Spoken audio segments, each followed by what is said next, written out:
ये और खतरनाक है कि क्या औकात है। बोले कि आप नहले पे दहला मार देते हैं कि छीछल इधर करने के लिए यहाँ नहीं खड़े हुए हैं, हम बात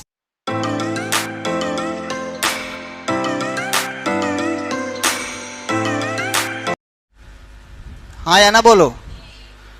और खासकर जिस प्रोफेशन में हम हैं, जिसको कोचिंग बोलते हैं, यह और खतरनाक है। यहाँ कुछ लोग पढ़ने नहीं आते और तुमको देखने आते इसकी क्या औकात है। अरे भाई ससुरा, उसकी तो उतनी औकात है कि तुम उसको फीस दे के यहाँ बैठे हो। कम से कम तुमसे तो बढ़िया औकात है, पहले अपनी औकात देख लो।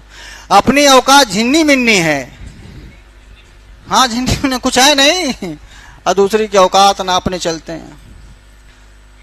तो फिलहाल उसमें मुझे कोई दिक्कत होती नहीं कभी। हम इतने थेथर हो गए हैं सत्य भैया, थेथर माने इतना सह लिए हैं, ये तुम्हारे जैसे लोग आते हैं वैसे चुटकी से किनारे कर देते हैं, बेटा किनारे हो जाओ। किसी ने कहा सर आपसे क्लास में पूछते हुए थोड़ा डर लगता है। बोले कि आप नहले पे दहला मार देते हैं।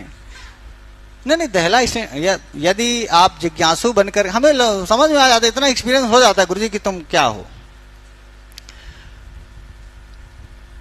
खैर, हम उनकी छीछल इधर करने के लिए यहाँ नहीं खड़े हुए हैं। हम बात सिर्फ ये कह रहे थे कि भैया जो पढ़ो उसको घर में जाके एक बार दोहरा लो, और इस तरह से दोहरा लो कि हमें पढ़ाना है, हमें पढ़ाना है। अब चलो मैं ये पैराग्राफ, और ये पैराग्राफ में तुम्हें दिखेगा, इस पैराग्राफ में हम तुम्हें बताएंगे कि यदि आप नहीं पढ़ाओगे तो ये पैराग्राफ तुम पढ़ा नहीं पाओगे, पढ़ भर लोगे। हाँ, यही पैराग्राफ इसी में सीख लेंगे, इसी में तुमको सिखाएंगे कि देखो एज ए टीचर कैसे आपको कठिन पैराग्राफ को भी सरल कर देता है। तो बीएड तो नहीं हूं मैं, पर आपको इसमें बीएड की कुछ झलक दिखाऊंगा। ये मेरे अपने एक्सपीरियंस का है, वरना ये